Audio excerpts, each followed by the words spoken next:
Hey dude, this year I'm trying to do a project where I'm evaluating all the makeup that I keep, all the makeup that I use, and the things that I purge and the reasons why. And a good place to start is by doing a count of my makeup inventory, if you will, just to see where I started off with and by the end of the year where I have ended up.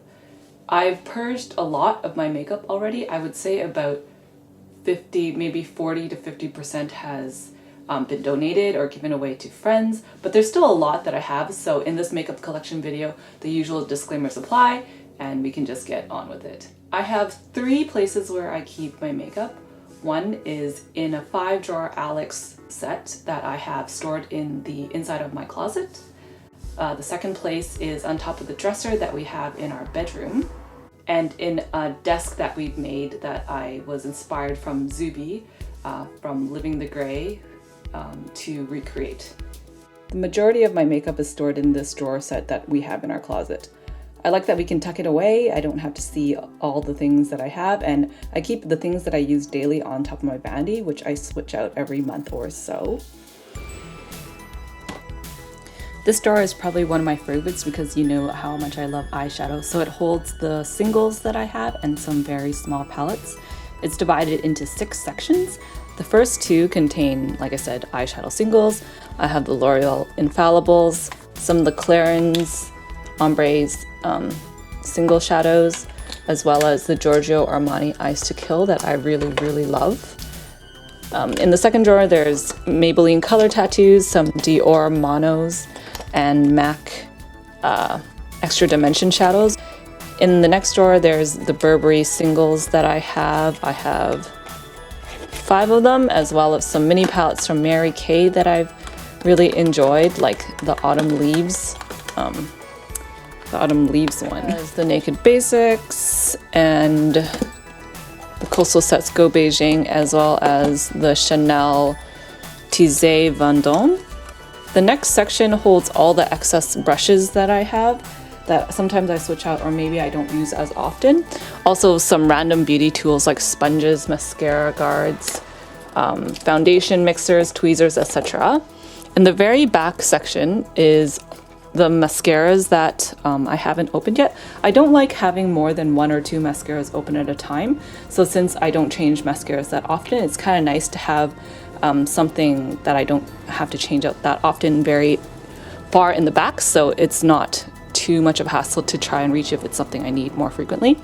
This next drawer contains all my lip items, perfume, small size samples, and in the very back, again in a place where I don't need to access frequently because they're not items I use that often, are all things related to eyelashes.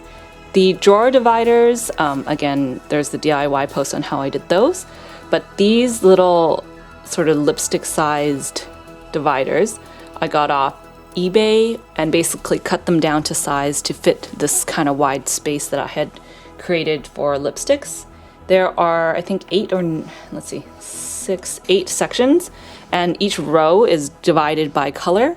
And in the very back, it's just all balms in general. So in the very front, it's nudes and MLBBs.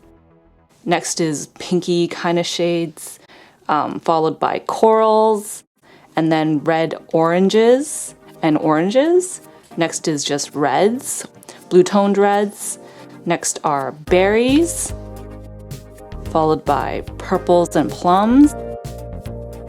And then we get into the more dark vampy or more unique shades that I might not wear too often, like NYX's Blue Velvet, which is like a really blue lipstick that I wore.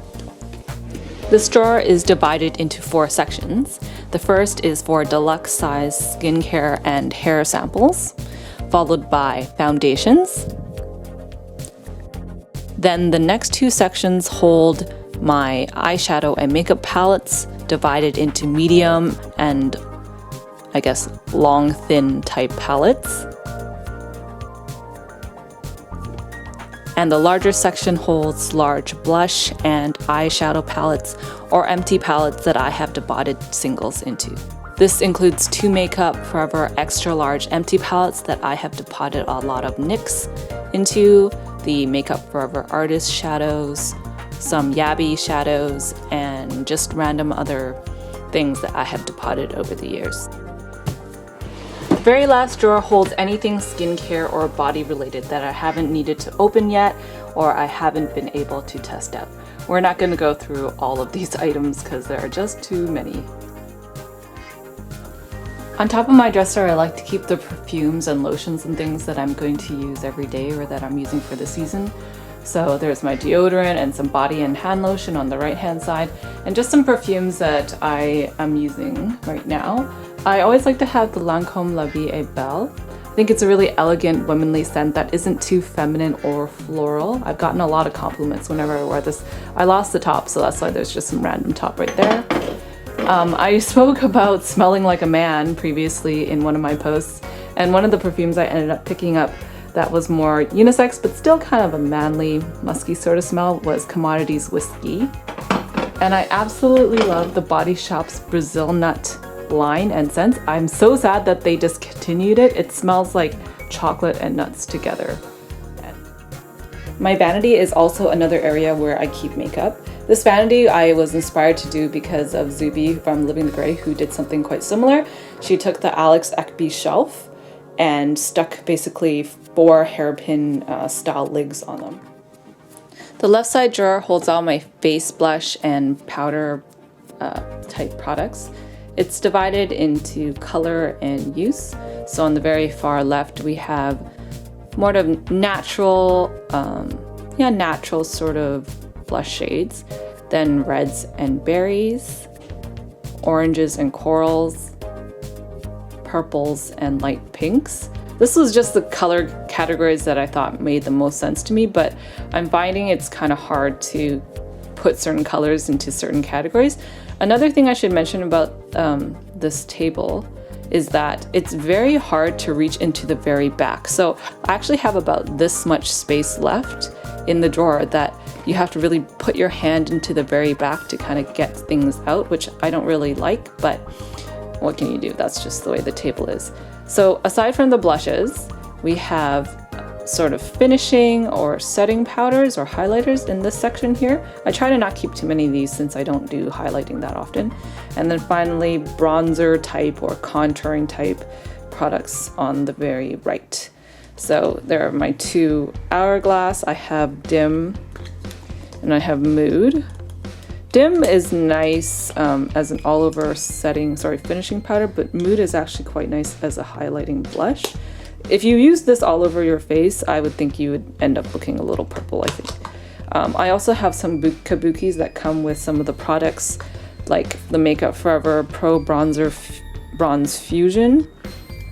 Came with its own, Came with its sort of matching brush, so I like to keep those 2 things together just so if I'm pulling out a product and it comes with an accompanying brush, I can pull them out together. Some of my favorite blushes would have to be the Illamasqua blushes. I think I did a post on those, but they're really pigmented. I have a few of their cream, their velvet, and their powder formulas. The colors are so bright you only need very little. As far as natural blushes, my favorite would have to be Tarte. I always reach for this, and actually I should thank Gummy for this because I got it off one of her blog sales for something like $8. So thanks Gummy, I'm still not even hitting pan on it. I also really enjoy the Stila convertible colors, so I have here Lilium and Poppy. This drawer is also divided into many different sections. On the left we have any kind of face primer that I'm using, so all of the Makeup Forever Step 1 skin equalizers that I've liked. One of my favorite mattifying primers is the Estee Lauder Matte Perfecting Primer. And the next section are any brightening or concealing type products. This is one of the areas where I also try and not keep as many products because I figure you only need 1 or 2, and 1 or 2 lasts a very long time. So there's the Dior Fix It cream to powder sort of tube kind of concealing, primer and concealer. The Makeup Forever Full Cover, which was the very first concealer I had ever purchased, and I still recommend it to a lot of people. The next section, there are gel liners, Maxx Black Track, Maxx Waveline, and Inglot one, as well as an eyelid primer from Lorac. And then here I kind of have stick shadows or cream shadows.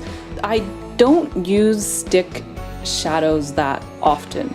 So I've decluttered a lot of them. I used to have a whole bunch of NYX, but the only NYX one I keep now is the NYX in Milk, since white bases are sometimes necessary for pastel or more chalky eyeshadows. But I really like the Makeup Forever Aquamatics. They make a great base. They really are bulletproof, almost to a fault where if you put them on, they're gonna set instantly. So working with them, you gotta be a little bit quick, but the color pigmentation and the way they last on your eyes is perfect. There's some Laura Mercier Caviar sticks in the back here, and some of the Etude House Play 101 pencils that I did a big review on, a couple of looks with. Oh, in the very, very back, like as my hand reaches into the very back, are all the eyebrow products that I have. So there's some Dior eyebrow pencils. I think there's a Benefit Give Me Brow in there. Eyebrow pencils, I only ever think I need one until I use it up, and then I'll move on to the next one. It's not something where I want to experiment a lot with, so I have the one that I'm using, and then these are just kind of backups. In the very last section, there's all the liners that I have. These are liquid type liners, just your basic blacks, as well as some art liners from Lancome, which have color, and sparkly ones for if I'm ever feeling kind of sparkly and glittery. The eyeliner section here is roughly divided into color. So you have darker as neutrals, moving into your grays, and then blues, olives, and purples. Some of my favorites include the Marc Jacob ones, so I have a few of those. I'm going to be really repetitive about this, but I love the Annabelle and the Marcel Stay Sharps. They're just so easy. They sharpen on their own. The color is great. They don't smudge on me. I know they might smudge on other people, but these have just been so easy to use. I'm definitely repurchasing them when I finish up all the liners that I have. And on top of my vanity, I keep the things that I'm going to be using every day. These are things that I switch out maybe once a month so that I don't have to open up any of the other drawers, and I can just quickly put on my makeup when I'm getting ready for the day. In 3 jars that I've hand painted and kind of DIY'd are my brushes and tools. So these are all eye brushes that I'm using, face brushes that I'm using. These are, your eyelash curlers, tweezers, and any sort of stick type things that I'm using right now. So the eyeliner that I'm using, the mascara that I'm using, and brushes that I need to clean. So once I use them, I just put them in here so I know which ones I need to clean. This box I got from CB2. In the front are some nail polishes, and there's a little a lipstick divider in here where I have selected the colors that I'm going to be using for the season, as well as any primers and concealers that I'm going to be using daily. They're in the back sections. Foundations that I'm using up or trying to use up go on the left. The Sephora, Perfection Mist Airbrush Foundation, I really like, but it's getting near the end, so I just want to finish it up. And in the very back, I kind of tuck whatever eyeshadow palette I'm using. So as you can see, I have a lot of items that I need to get through. And in general, I'm hoping to purge even more throughout the year. And that's why I've created an inventory of all the items that I have, with an area for why I'm going to give them up, when I do give them up, or if I give them up, just so I can understand my makeup inclinations and uses. I hope you enjoyed that video. I'm going to be doing updates on how the purging and the makeup evaluation goes throughout the year, probably. And if not, at least at the very end of the year. So if you can wait for a whole year, look out for that in the very end.